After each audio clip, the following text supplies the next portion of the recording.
So I'd say it depends on the show, but when I play out, I'm always lucky. I think that I'm the most lucky person to be on stage, especially given the nature of how I play music. If it's a small room, a few people enjoy the show. If it's a giant room, you know, regardless, I feel really grateful to be able to just experience what I love on stage in front of people.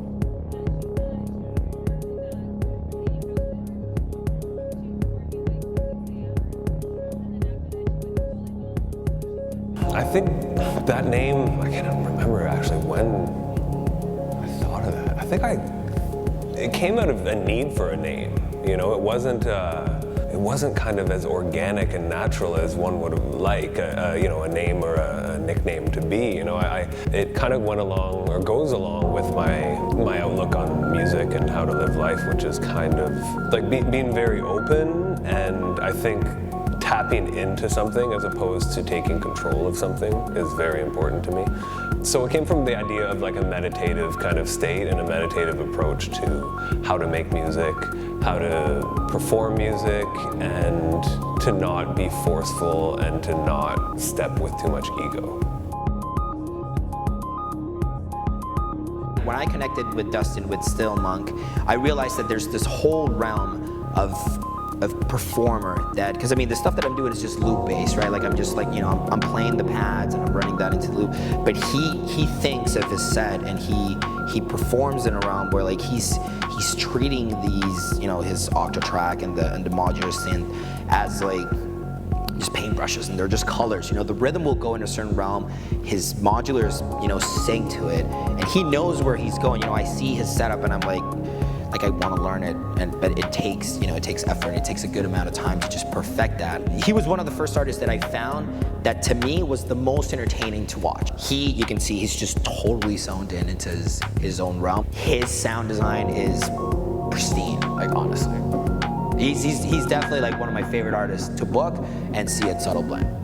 The way I think of music is that it's already there, and I'm not saying the notes are already there or the song's already been written, but there's something going on.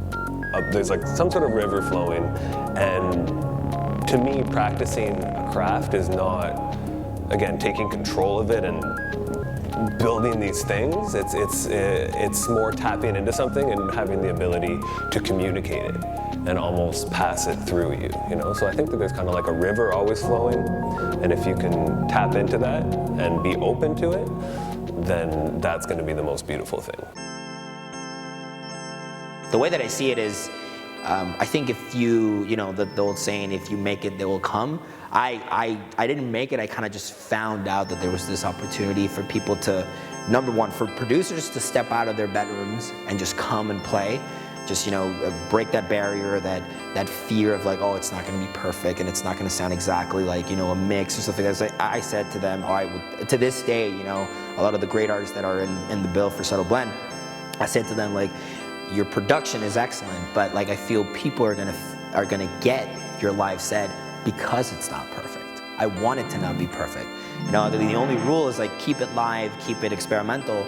And as long as there's audio coming, like I feel people will be more connected to you if you mess up and save yourself in a set, rather than you're like, oh yeah, you did a perfect mix in between track A and track B, you know, the kick didn't match. And you're like, okay, and I guess I'll just blend it in and out or whatever. I feel like Soda Blend started growing just out of a natural desire to connect with people. I've been producing myself, but I didn't force myself to go and play live, so I was kind of just playing the songs that I made on the 404, and I went to just, you know, go play some venues and stuff like that, and people weren't really getting it. I decided I'm not gonna wait for people to call me, I'm not gonna wait for people to book me, so I went into Baseline and explained the concept, and they really got it, or more than they got it, they trusted that at least I could have, you know, get some people in the door. And then eventually just like word got out. The first couple of people that came to the show was Josh Grant and Danny J, second son. Danny J hooked me up with a couple of people, Josh Grant hooked me up with a couple of people, and then that was a year ago, and now we have this really tight community of just local artists who are involved. Well, I'll tell you one thing is that Subtle Blend was the first I'll put it this way, I put together my live show specifically for ΔNZOLΔ. Before I met Mario, I was making tracks in the studio in my basement. They were good hip-hop stuff. And I met Mario through a mutual friend, Astro Mega, and he heard my stuff and he liked it, and I went to go see Mario, and I saw what the show was all about, went home, and over the next month I put together gear specifically for ΔNZOLΔ. ΔNZOLΔ was the catalyst in me playing live. It is a show. I think it's a show, and I think more than that, like I call it a producer showcase, but the beautiful thing about it is that it's grown completely organically. It's all word of mouth. People just kind of ask when's the next one, and oh, I know a friend who plays also stuff. It's okay, great, like have him come in, meet each other, you know, meet some people. Maybe he sends me a demo, maybe he likes it, maybe he doesn't. Maybe he gets inspired from the other artists, but he himself doesn't play, you know, but it's a fantastic just little project that I honestly didn't see was gonna take off in this realm, but people seem to be reacting to it very positively, and I'm lucky to just have met all the people through it, you know. Success to me is doing something that makes you feel like, hey, I can't wait to wake up in the morning. It's not too high, it's not too low, but every day you're pretty happy. I think that's success.